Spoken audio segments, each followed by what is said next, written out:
Hey listeners, Mallory Wilsey here, Chief Producer of the Enrollify Network. I get the privilege of working alongside all of our creators at Enrollify, but I wanted to take just a quick moment to tell you about why I love the Talking Tactics podcast hosted by Diana Kibbolds. Every other Tuesday, Day drops a new episode where she focuses on a single tactic that moved the needle on any enrollment metric, from inquiries and booth visitors to apps completed and deposits, even registrations, you name it. The catch? The tactic had to be done with limited resources, either by a single person or a small but mighty team, or limited time, or maybe without a lot of money. The podcast format is fun and engaging, and it's just different from the more traditional 60-minute interview style shows. If you work in enrollment management or marketing, be sure to give Day's show a listen. You can subscribe to the show by visiting podcast.enrollify.org or just search Talking Tactics wherever you get your podcasts. Hit it! That's what I'm talking about. Wait! Okay, now, from the beginning. Hit it, boys. Welcome to After Further Consideration, a special 5-part DEI-focused pulse check series brought to you by Enrollify and Element 451. I'm Dr. Cody Nielsen, Executive Director of Convergence Strategies, independent scholar, and adjunct faculty throughout the United States. And I'm Dr. Tomika Ferguson, Assistant Dean for Student Affairs and Inclusive Excellence and Assistant Professor in the School of Education at Virginia Commonwealth University. We're sitting down with seasoned change leaders for candid chats about responsive leadership, addressing campus crises, navigating institutional shifts, and fostering sustainable change, all through the lens of equity and inclusion. Each episode dives into real-life challenges, lessons learned, and the innovative solutions some of the brightest minds have developed to tackle these complex issues. Our goal is to help you drive positive and inclusive change in your campus. Now, let's jump into today's episode. Welcome to After Further Consideration, a special 5-part pulse check series brought to you by Enrollify and Element 451. I'm Dr. Cody Nielsen.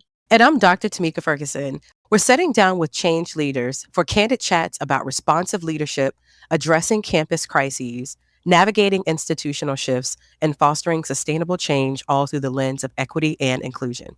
Each episode dives into real-life challenges, lessons learned, and the innovative solutions some of the brightest minds have developed to tackle these complex issues.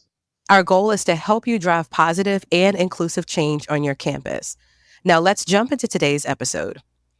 Today our guest is Jaunelle White. Jaunelle White is the Vice President of Intercollegiate Athletics and the Chief Student Development Officer at Point University in West Point, Georgia. White is the university's third athletic director and the first female director. She has recently been recognized by Southern States Athletic Conference as the Athletic Director of the Year, and she is a proven leader in athletics, as she was named one of Sport Illustrated's top 100 Black women in sports. White has led the transition of full membership of Point University from the Appalachian Athletic Conference to the Southern States Athletic Conference. She has also added women's flag football to the athletic department, which competes in the Sun Conference and had its inaugural season this past spring. White has oversaw 3 NAIA national tournament teams, multiple NAIA All-Americans, and even a conference championship team.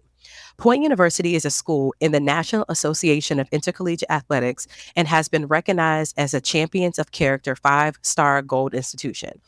She is very experienced in athletics. She has worked in the Division I level at multiple institutions, most recently as the Senior Associate Athletic Director for Internal Operations and the Senior Women Administrator at Indiana University, Purdue University, Indianapolis. She has also worked at institutions such as Alabama State University, Middle Tennessee State, and Louisiana State University. She's a native of Lawrence, Kansas, and was a former collegiate volleyball player at Auburn University.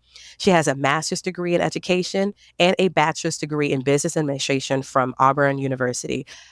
With that long bio, Jaunelle, I am so glad that you are joining us. It seems like you do a lot and have a lot going on. So welcome to After Further Consideration.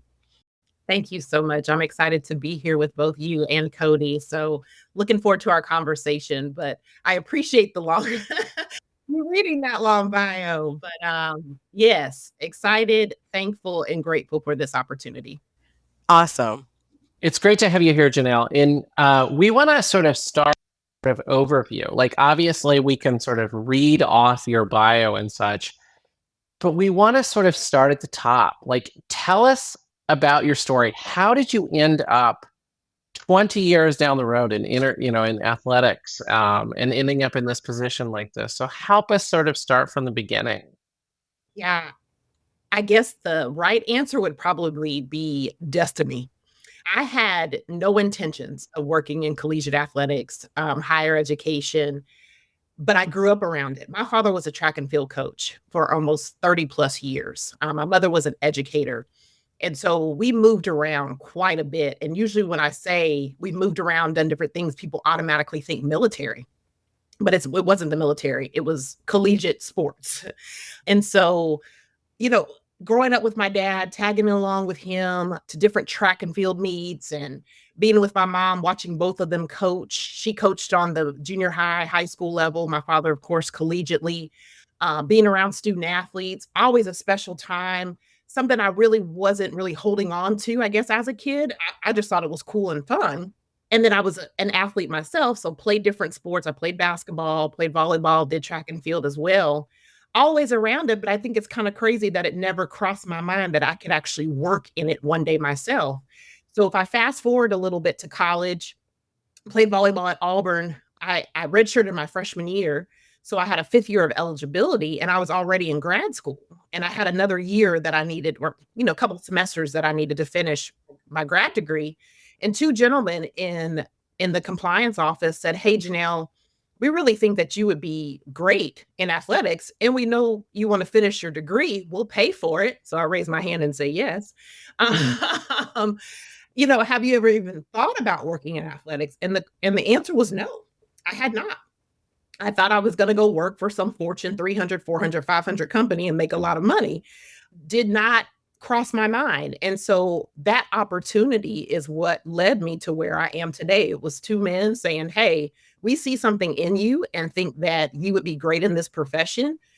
You've been around it all your life, and here it is." And so it started off in compliance, which was great for me because I have an analytical mind. And so sitting there, my father always wanted me to go to law school. I didn't go to law school, but he always wanted me to go. But it was kind of an introductory to law and the way of thinking and all of the processing and, hey, here's a way to help student athletes be successful. Most people think the compliance department are the police and they're out to get them, but that's not it. I spun that around a little bit all throughout my career, and no, we're the people that can actually help you do the things that you want to do as a coach, as an administrator, and do them the right way. So that's kind of my story. What's so interesting to me is that you came from a family of educators and athletes, particularly the explanation you provided about coaching, being an athlete, and you never thought about working in it. Was there a reason why? Did you all not talk about that at home? We didn't, but there was one thing I knew I didn't want to do, and that was coach. So never really thought about the administrative side, but I knew flat out, I said, "No, that's not my spiritual gift." What's really funny is I do still coach. I coach in a different way. And I have coached, club volleyball. I did that for a couple years and done that a few times. So I can't say I haven't coached at all. I have coached, but on a day-to-day basis, I am coaching my coaches. I am coaching my staff, and now have other departments that are, under me as well, and I'm coaching them. So it's a different aspect of coaching, but not the coaching that I was thinking about. So yeah, very fun. So you started off with this opportunity, right? And you got to work and get that degree paid for. And I think a lot of folks would say, we too have experienced or experimented with some opportunities to get a free education. So how did you make that leap from that year to kind of where you've made the decisions in your career to get to become an athletic director? Yeah, I think I got more and more intrigued as I stepped into the role, really and truly understood what compliance was, what it meant to be an administrator. And I started asking questions. I would go sit down with people and pick their brains. Hey, why do you do this? What made you want to get into this profession? How long are you going to stay? Are you bounced around and been at other institutions? What made you do that? I'm inquisitive. I want to learn. I'm a lifelong learner, as I like to say. And the only way for me to learn is to ask questions. And so and I learned also that people like to talk about themselves. So I was giving them an opportunity to talk about themselves while I'm also learning and growing and kind of filling my toolkit, if you will.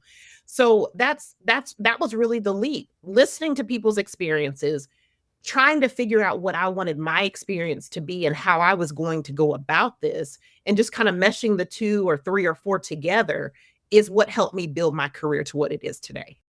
So one of the things I have before we really dive into more of like how some leadership questions and how you make some decisions, I noticed in reading your bio, and just because I've known you for a while and have followed your career for almost a decade, apparently, um, we're really interested in looking at leadership in different spaces, right? How do people lead from so many different perspectives?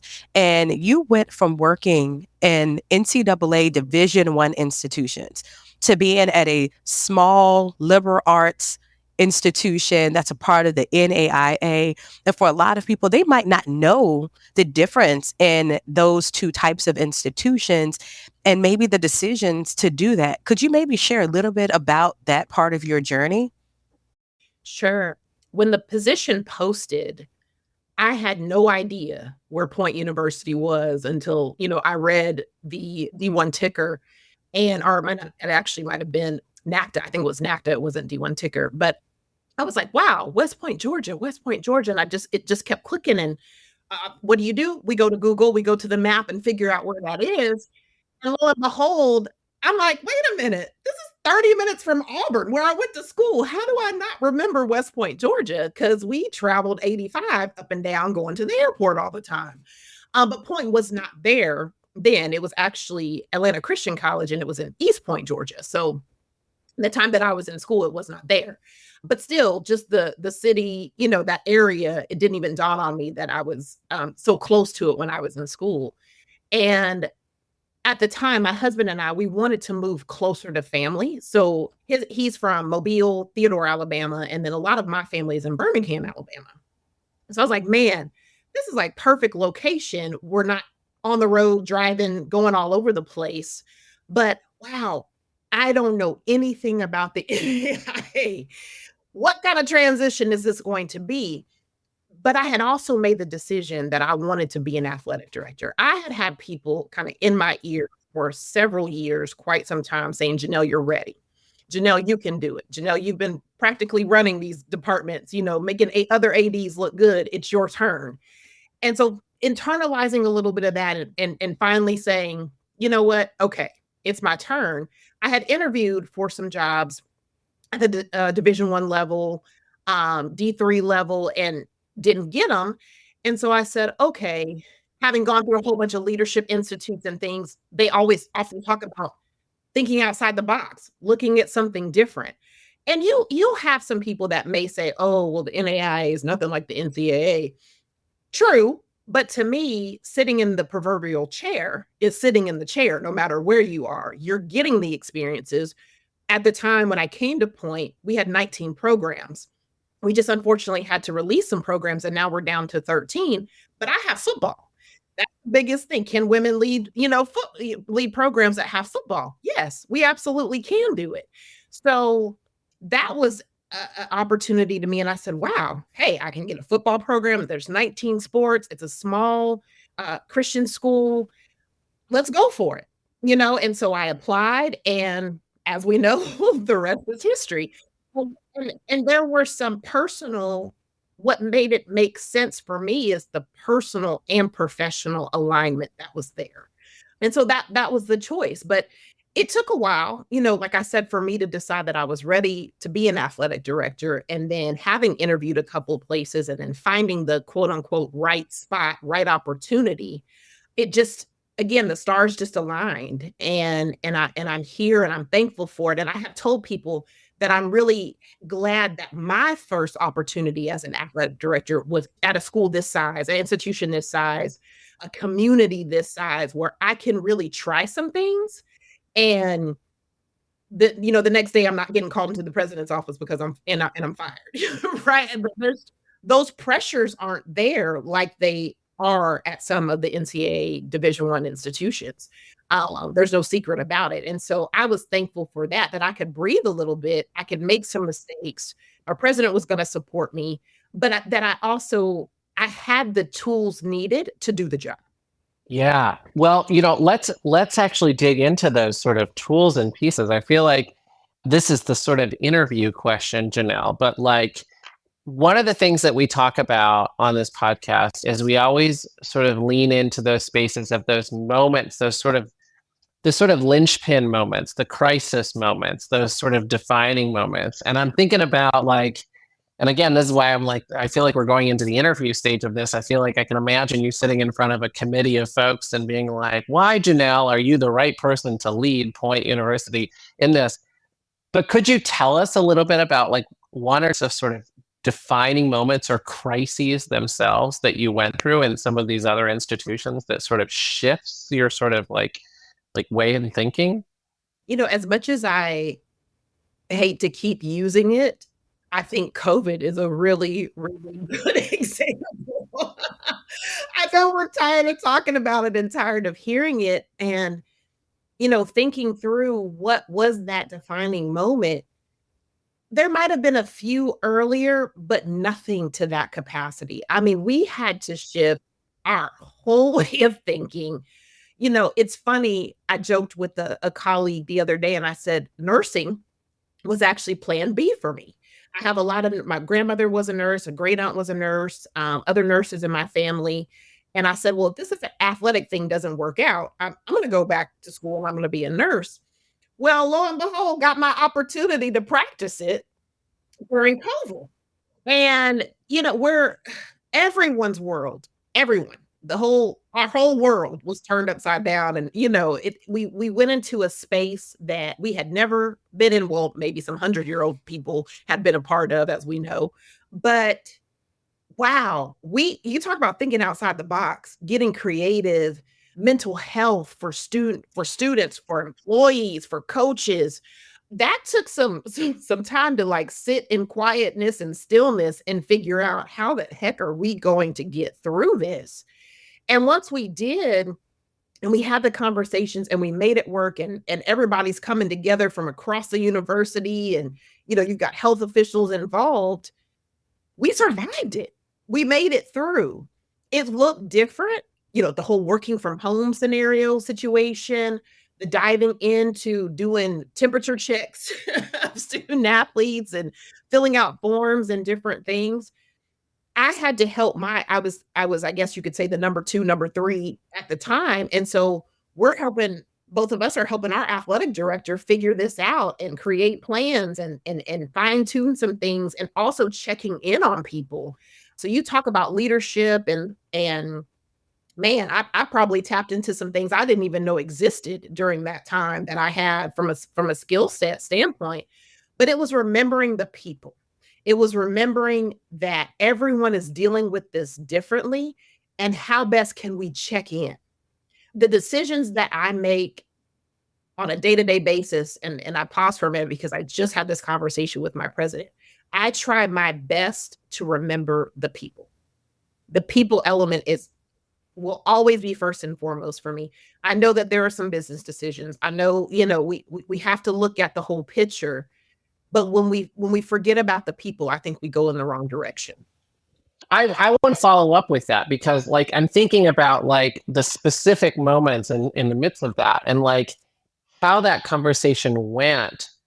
Like, you just mentioned the sort of business decisions about that. Like, do you feel like that brought some level of tension in terms of the institution when you're balancing these points of like that focus on the humanness of the individuals? Absolutely. Absolutely it did.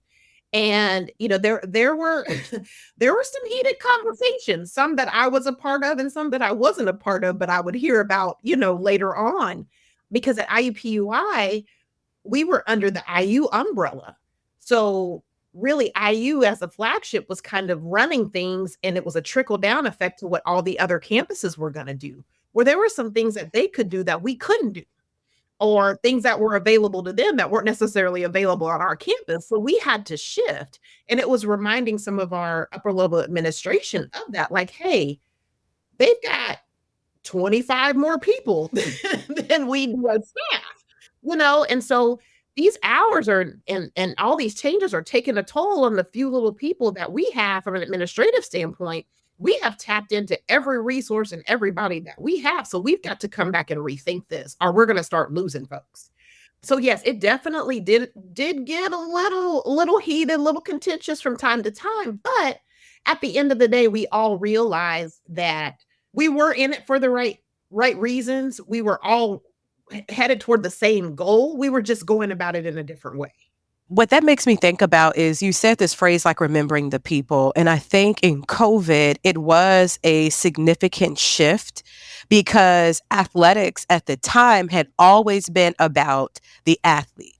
It had never, ever, I think from an outside perspective, I don't think folks thought about the condition of coaches or the condition of staff. No one was thinking about the academic advisors. They were just thinking about get the money, put on the show, hire the best coaches, right? Not about who they were. When you start thinking about how things have changed post-COVID within athletics, even in the position that you hold currently, what are some of the major crises or tensions that you feel that intercollegiate athletics is really facing right now that people should be thinking about, especially since it's almost like the COVID took the veil off of everything? I feel like people know way more about the inner workings of athletics than they ever did. It's not just about wins anymore. It's really about, as you were saying, people. It is. That's a very loaded question. Yes. There's, the first thing that pops into my head is NIL, where how big that is on the NCAA side. Well, guess what? It's trickled down to the NAIA too, to where in a month or so, we're going to introduce some NIL opportunities to our athletes, because with this enrollment cliff, which you all are very well aware of, as is everyone else, everyone's vying for bodies. We're vying for people, for students to come. And so these young people, this generation, they think a little bit differently. And I'm okay with that. They do want the glitz and the glam and the sparkle. And some of the expectations have changed in, okay, well, what are you going to offer me? Right? Right, wrong, or indifferent. It is what it is. And so I'm like, hey, it's not going to look like what it's currently looking like on the NCAA level, but we can do a little bit here to try to help them put some money in their pockets, because school is expensive. Mm-hmm. It's expensive. So again, that thinking outside of the box, getting creative, making those phone calls and saying, we can't do that component of it. We don't need a collective at our level, but we can do something here and there that can help these student athletes gain a little bit of notoriety. Let me slow down and say that word. And get them out in the community and get families involved to help maybe sell a shirt with their name on it, jersey number or whatnot. So we're starting small, but we're having to have those same conversations. You're looking across, and it was Power 5, now it's Power 4, and you still have the mid-level. I joked with some colleagues. I said, hey, we're looking forward to y'all joining us in the NAIA soon. We've got room, come on. And so we laugh and we joke about it, but it can very well become a reality for some, especially the D2 level. It's a trickle down effect. Everyone is not going to be able to keep up with the Joneses. We all know that, but they're going to hold on as long as they can. They're going to hold on. They're going to ride that horse as long as they can, but it's going to be inevitable that some hard and tough decisions are going to have to be made. And so circling back to the people, how does that affect the student athlete? How are programs going to be lost or cut? And shucks, we all know typically Olympic sports, female sports, the Title IX component of it, everyone's having to think twice about it to make sure those opportunities are still there for everybody. Hey there, it's Mallory, Chief Strategist of Enrollify. Higher ed is facing a leadership crisis. The demands on today's college and university leaders are skyrocketing, and talent is leaving the industry at an unprecedented rate. New leaders like you are emerging, but no one is getting the proper training to be successful. Well, Enrollify is here to change that. Our new course, Lessons in Leadership, taught by Dr. Carrie Phillips, will prepare you to be a confident, empathetic, and effective leader. From systems thinking to adaptive leadership, building culture to handling difficult decisions, this comprehensive online course is perfect for new and aspiring leaders. Don't wait. The course starts September 9th, and for a lucky group of 26 students, we have the option to add interactive sessions with Dr. Phillips for personalized guidance. Visit enrollify.org to learn more. What you said is so powerful because I don't think that anyone thinks about NIL beyond the NCAA. So now to know that even smaller institutions are not only trying to be creative, but you all are having to compete in a different way without the same amount of resources. And I'm interested in that because I think there's an equity aspect that's attached to that, right? Because some institutions, as you pointed out, while on the surface level, it looks as though they're able to still retain their space and their competitiveness, the reality is, from a business perspective, is that it's not possible. At some point, critical decisions, as you pointed out earlier, are going to have to be made. So, I kind of want to shift a little bit because I want to get more back to you and learning more about some of the ways in which you've made decisions in the past. When you think about being a leader and having to lead people and leading people not only through moments that are, very full of tension and negative or stressful, but just in making decisions through some of the things that you've had to do when leading others, how have you used an equity lens? How have you made sure that your decision making was inclusive, that you were thinking about the multitudes of folks that you've been leading? I'm really interested in like your thought process when it comes to that, because the people seem to be almost like a part of your professional philosophy. It's coming up in almost every part of your conversation, which I think speaks to not only like a sense of morality and character, but an ethic of care and servant leadership. And I think that that is powerful to see for folks who are leading in senior spaces like you are. Yeah, who knew this introvert could actually care about others? No, it really is. And I think it begins and ends with intentionality. I'm very intentional in everything that I do. I pause often and think before I speak, even to this day. I want to be effective in the spaces that I'm in. I like the quote, people don't care how much you know till they know how much you care. And that's really what drives me. I seek to build relationships with people first so that they know how much I care and how passionate I am about what I do. So when it comes time to have that hard conversation, they know where I'm pulling it from.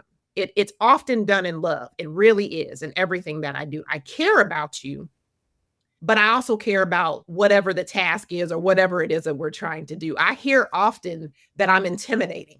Well, I'm a 6'1" Black woman. Like, I can't help that I'm intimidating. That and I usually have heels on, so I might be 6'2", 6'3" with my heels on sometimes. But if you get to know me or if you have a conversation with me, I'm really not as intimidating. However, when it's time to have a difficult, tough conversation, or we're sitting in a room one on one and I'm relaying to you or portraying to you my expectations, it could be a little intimidating, right?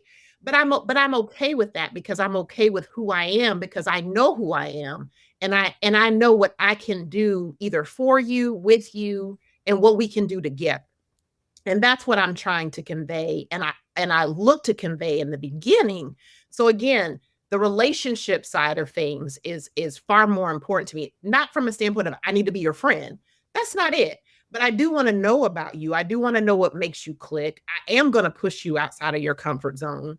Those were the conversations that I had when I came to point. It was funny because some of the coaches were like, man, we were all scared. You had this NCAA background and you're coming here and we thought we were all going to be fired. What? Who's doing that? I can't come in and fire everybody. Look, no, that doesn't even make sense. But I do bring a different, perhaps, mentality than my predecessor had because of the places that I've been and the experiences.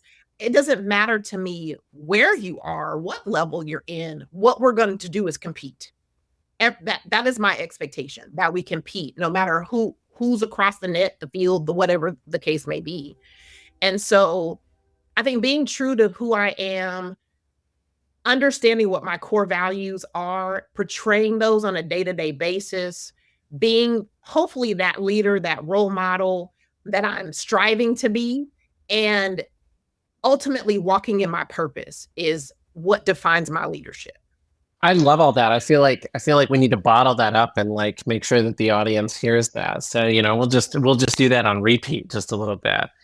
I think, with you being the chief development officer too, and of course you've shared your identities being a Black woman who's also tall. And so, here I am over here being the white cis het like person, like asking these questions, but like I want to unpack that sort of intimidation part. And I think, a lot of my work comes from a sort of restorative lens. So I'm thinking like, how do you create a feedback loop? You're trying to move through that intimidation factor and like being able to build that trust. Like, how do you develop and like work through that team and overcome those fears with them through maybe like a restorative lens in terms of helping them to like trust you trust that, all of those pieces together? That is an ongoing process, honestly, because I have said to my coaches or to my staff, hey, this is a two-way street. I'm not perfect by any means. No one is. And so, sometimes I really even hate to say that. But I say that to say I am open to feedback. If I have said something that you didn't agree with, feel free to come back and tell me you didn't agree with it. I'm not going to get upset. Being the number two, if you will, for so long, I was the go-to person. People came to me. I was the one that relayed everything, to the AD. That was a tough shift for me because now I'm the AD and nobody wants to tell me anything. Nobody wants to come to me. And so I've tried to, for lack of better words, humanize myself. Like we do fun activities, as a staff. We've gone bowling. We did a retreat. I try to play games when we have meetings. I laugh and joke. And I tell them that, like, I think my fifth pillar, if you will, when I introduced myself was, we're gonna have fun in what we do. Yes, there's a time and a place for everything. But y'all, I'm silly. Like I want to enjoy it, because if I lose the love and the enjoyment for what it is, then I won't want to do it anymore. And I don't want anybody to lose that passion and that drive. And I want us to remember that, hey, yeah, there's some tough times, but man, there's far more positive and better times than there's been tough times. And so humanizing myself, I did the same thing with the athletes. I found out that several of them didn't want to come talk to me or thought I was mean, and all this. And so I transitioned and I started hanging out in the cafeteria or hanging out in the bookstore area and laughing and joking with them. And they're like, oh, she is cool. One of the things that I love about the NAIA space is that I can do anything I want for a student athlete. There's no rule that says I can't give somebody a ride, or I can't shoot them some Cash App money and go buy some ice cream. I've done things like that to, again, let them know that, hey, if you've got something going on in your life, or you need help, or you just need a safe space to vent, or whatever it is, I am your person. You can come talk to me. The title means something, but it means nothing. I'm a mom. I'm a widow now. I've been through a lot of things in my life that I might be able to help you through if you've experienced that. And so there's a lot more to me than just those titles. And that's what I try to portray and to really reveal, so that they do feel comfortable coming and talking to me, no matter what it is. Yeah, it might be hard, but I want them to know that it's okay. It might be hard, but I want them to know it's okay. There's just this theme when you're talking where it's almost like you're always trying to push forward rather than sitting in things, right? Like, yes, it's COVID, but the people. Yes, these decisions are hard and we're feeling stressed, but we have to have a decision. Yes, there's a lot going on, but we have to be creative. Recently you made the transition, not just from being an athletic director, but also this chief student development officer, as Cody mentioned.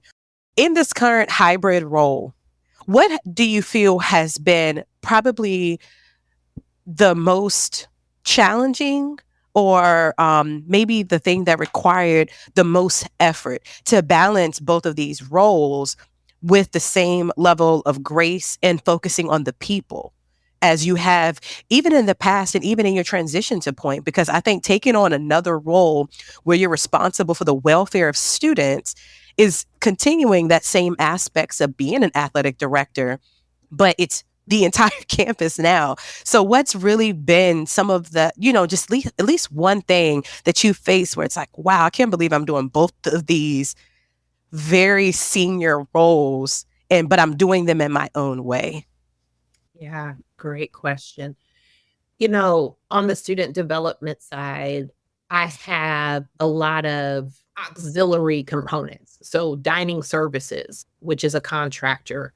Our security is under me, which is a contractor. Our facilities people are contractors. Now they don't report to me; they actually report to our business office, but we work extremely close together. And as you were asking the question, Tamika, a whole lot of things just started spurring on my head because this is still I'm only a couple months in, to that role. And so I'm still learning and evolving and growing because I had a brand new staff of people under me that probably heard some things about me. And so now, I'm starting over again with them. And hey, no, I'm human. I'm a person. Like, it's okay. You can come talk to me. I can be a little crazy from time to time, but ignore that. And understanding the communication with some of our contractors. And I'm one that I do my best not to assume because we know what assumptions are. So I try not to take things for granted. But where I am a hands-off leader, I don't manage. And I've told people if I have to manage you, you can't work for me. I've actually had to step into the management component just a little bit and understanding how I'm going to communicate with all these contractors and what's going to work best for everybody because it's going to look different for all of those components. And so, who am I identifying on the staff that, hey, you take this group, I'll take this group, and you take this group, and let's all sit down at the table. So, it's been a lot of, hey, can we sit down and meet? Oh, okay, we thought we got it together. No, we weren't on the same page. Okay, let's sit down and meet again because we've missed some pieces. And so that part in and of itself, I'm like, man, this is time consuming. Man, okay, I really have to tap into my resources. So I'm calling colleagues at different places like, hey, have you experienced this? What did you do? Please give me some suggestions. This is what I'm seeing. This is what I'm hearing. I'm struggling to communicate with these people, really. And so I have my own mentors and my circle of people that I still call because I don't know it all. Even on the athletic side, I don't know it all. We've got a text group where we're like, hey, what are you doing about this, and this? So again, continuing to learn, continuing to tap in, continuing to raise my hand and say, I don't know the answer, but I want to get it. I want to find it. So I'm still working through that, Tamika, to be quite honest with you. And it's been trial and error in these short few months. It has been trial and error. I do have a heavy load to lift because I can't forget about either side. I've got to keep everybody going in the same space. And the trick too is while on campus, the majority of our on campus student body are athletes, we have some that aren't. And guess whose responsibility it is to remember them? Man. So, me. So, wow. How are we making sure we're being inclusive of them and they don't feel left out because maybe sports aren't that thing, and that's okay. But what are we offering that's a non-sport related that's going to intrigue them and want them to stay at point? So as my daddy says about my household, Jaunelle, it's never a dull moment with 4 kids in your household. That's correct. It's never a dull moment at home, and it's never a dull moment on the job because there is always something. I love that. And I just want to sort of follow up. One of the things that we often ask our guests is sort of these actionable strategies that you would sort of share. And I think you're already doing that. Like, I think I'm sitting here taking notes and jotting down things as we go. And I think, sort of one last view is to expand upon that a little bit more in these strategies that you're sharing. And like anything that you can share from an equity lens that you would offer as like our listeners that are aspiring, senior administrators, some of them are, but sort of like apply that sort of equity lens to us. If you have any other actionable or additional sort of strategies that you can think of for us as we're sort of navigating challenging situations and even just our day-to-day roles. Yeah, when you approach things with intentionality, in my opinion, the equity component should become easy. When you're not being intentional with your thoughts and your actions, whether it's hiring, whether it's policy, whatever it may be, it's not going to work out. Someone's going to be left out. Someone's going to be upset, and it could get you in a lot of trouble. But when we are intentional and we pause for a minute and we think about those, like I said before, that are going to be affected in whatever it is that we're making, decision that we're making, it makes it that much more easier to me to finish out that policy or to hire that individual or to make sure that pool is encompassing everyone that it could potentially encompass, and you're giving everybody an opportunity to speak life into whatever it is that you're doing. Be intentional, be focused, be mindful, pause, take a look around. What does this department look like? Wow, did I miss something? Who can I tap into? As I just mentioned, build your village. Build your village of people.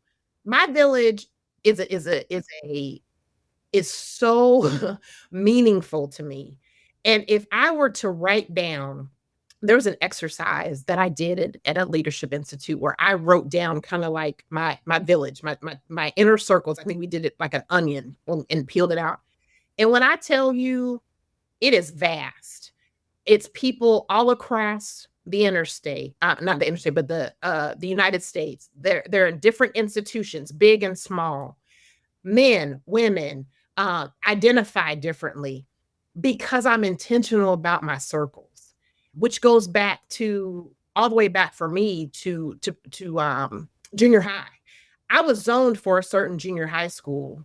I didn't want to go there because it didn't look like the way that I wanted it to look. So I went to school where my mama was teaching because there was so much more diversity there.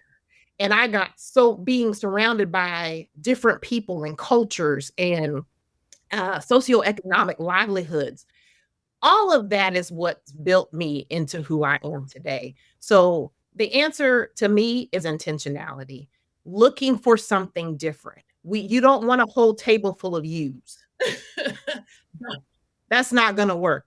That piece about I want people at the table smarter than me. I absolutely want people at the table smarter than me. That's how we're going to get better. And they've got to look different. They've got to be from all different kind of backgrounds, walks of life, educational, whatever you want to put in there. Those are the institutions. Those are the departments that grow and progress and really think about their students and make it better for them. What I appreciate about the conversation that we have had today is, I don't know, I love listening to not only podcasts, but TED Talks and YouTube videos. I just love listening. And so many times people use a lot of large words and they speak over people. I just wanted to let you know, I love how you explain things and you talk about things that people can really pick up and do something now in the present to shift that work that they're doing to where it's not just about diversity, but the way you've talked is like this equity and action perspective. And I appreciate it because I think some folks can be intimidated in their leadership and senior leader roles to do the things that you're like, I just do this with intention. And it's a part of who you are. So I just want to say thank you so much on behalf of Cody and I for joining After Further Consideration. This conversation has been so enjoyable, and I can't wait to hear the feedback from the folks who get to learn from you, Jaunelle. Thank you so much again for having me. I too have enjoyed this, and I've gotten better today. So I appreciate both of you.